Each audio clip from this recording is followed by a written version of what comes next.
We get this question a lot. People say, Shane, I do the things you say to do, and I take all the advice, and I do the right things, and I say the right things, and I've read all these books, and I've taken classes, and I've done all this stuff, and I still seem to consistently attract the wrong people. Can you tell me what I'm doing wrong? Can you tell me why it's not working for me? And this is always my response to a question like this. I say that you might be doing everything right, but doing is only about 10% of the process. 90% is what happens when you're not doing anything. And in this video, I want to talk about if you're doing everything right and still not getting the results you want, you're still attracting the wrong people. I want to talk about what you need to look at next.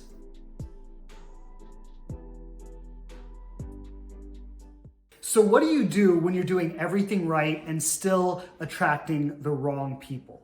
Well, as I mentioned just before, doing is only about 10%. So there's a whole 90% where you might be doing that 10% perfectly, but there's a 90% that you might be unaware of. So what is that 90%? Well, that 90% is in your thoughts, in your beliefs, in your ideas, in your perceptions about love, in the level of stress you feel when you get on a dating app or when you go out on a date, or the level of frustration you feel when a date goes the way it doesn't want to, or the level of anxiety you feel when somebody's not texting you back. So you might be doing all the right stuff, but there's all this internal stuff. Externally, you're doing it perfectly, but internally, there's a lot going on that is in your way. And that is what is causing your problem. And that is what is continuing to attract the wrong kinds of people into your life. Now, let me give you an example. Let's say that maybe you were in a relationship for 2 years, let's say. You're in this relationship and you weren't treated right, you were disrespected, you were dishonored, you were put down, you were criticized, or maybe it wasn't even that bad, but it still wasn't a fulfilling relationship, okay? And it ended with you being hurt and heartbroken. Okay, and you can insert your situation here. So if it wasn't 2 years, if it was 5 years, or if it was 3 months, or insert your situation here. But let's just take this example and say that you were in this relationship for 2 years and you ended it feeling disrespected, hurt, and heartbroken. Now, in that instance, in that situation, you have two options here. The first option is to close your heart. And this is what most people do. They close their heart and they start to guard themselves and they say, I'm never going to let that happen again. And whether you say this or whether it's just a feeling, it's still the same, whether you say it out loud or not. But you start to close down. You start to close your heart. You start to guard your heart. You start to become cynical. You start to become pessimistic. You start to become suspicious. And then you start to look at things from a very narrow point of view, a very narrow perspective, and you start to have a lot of doubt about how things could be. And this is all an attempt to protect yourself from that same thing happening again, from getting into a situation that you don't want to be in again. And this might even lead you to get some advice, like how do I prevent myself from getting into this situation again? So then you develop these skills and these tools that you know what to say and you know how to say it and you know all the right things. But instead of it coming from an empowered place of you using it to consciously create the relationship you want, it's coming from a scared place. It's coming from an I'm afraid of being hurt place. So rather than using these skills and these tools to create the conscious relationship that I'm looking for, I'm using them to protect myself from getting hurt. Now, while this might look the same on the surface, these are two very, very different things. And they attract you to very, very different results. Now let's go back to the original example where you come out of this relationship, you feel disrespected, hurt, and heartbroken coming out of this relationship, and you have two choices. The first one is to close your heart and try to protect yourself from it happening again.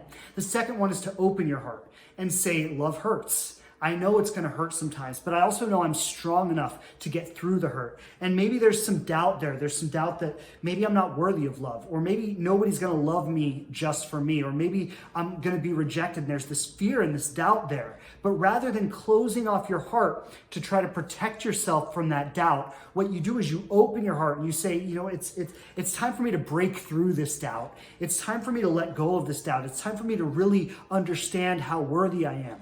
And you start to do some work around that doubt. You start to do some work around that fear. And you allow your heart to break, and you experience the heartbreak, and you know that you're strong enough to go through it. And you know that this pain that you're going through and this heartbreak that you're going through is actually the very thing that's preparing you to be the person who has the substance and the depth and the depth of feeling and the depth of insight to be the perfect person for the partner that you're looking for. So you understand that this is all part of the process. So there's nothing that you need to protect yourself from. There's nothing that you need to close your heart off about, because instead of doing that, what you're doing is you're open to the experiences. You're open to if there's a relationship that I need to go through that's not going to work out, and I know I'm strong enough to experience that and to overcome that and to be bigger through it. And that's sharpening me, and that's helping me better understand what I do want. By seeing the relationship that I don't want, that's helping me to better understand what I do want. That's helping me to better understand the qualities of the partner that I do want.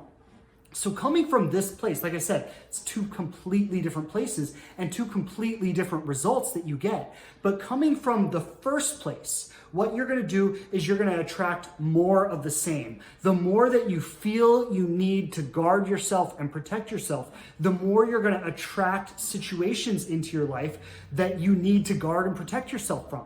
The more you're going to attract hurtful people into your life that you feel like you need to protect yourself from, because the idea that I'm afraid of being hurt and I need to protect myself is going to attract experiences that match that idea.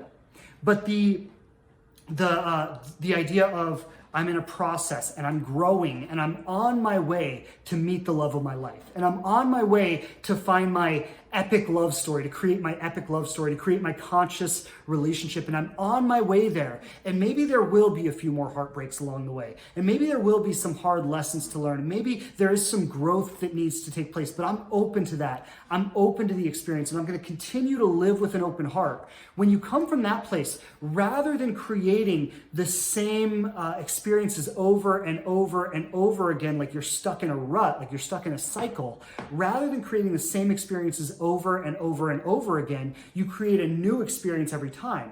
So it'll be like, there's this relationship that was really bad and really hurtful, and then I get into another relationship, and it's not as bad as that one, but it's still not what I want, but I learned a lot there too.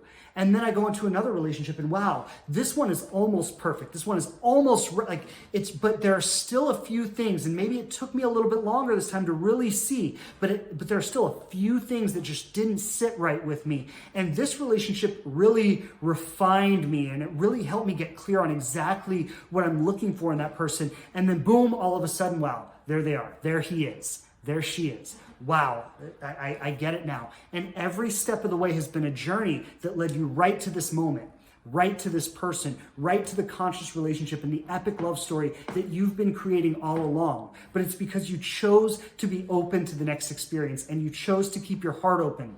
And then all those skills and tools and strategies that you read about in the books or whatever, they start to all change, because now you're not using them to protect yourself or to guard yourself or to get power over someone else, but you're actually using them to create a conscious relationship that touches you in the deepest ways and has you fall in love in the deepest and the most passionate ways. And that's what it's all about. That's what it's all about right there.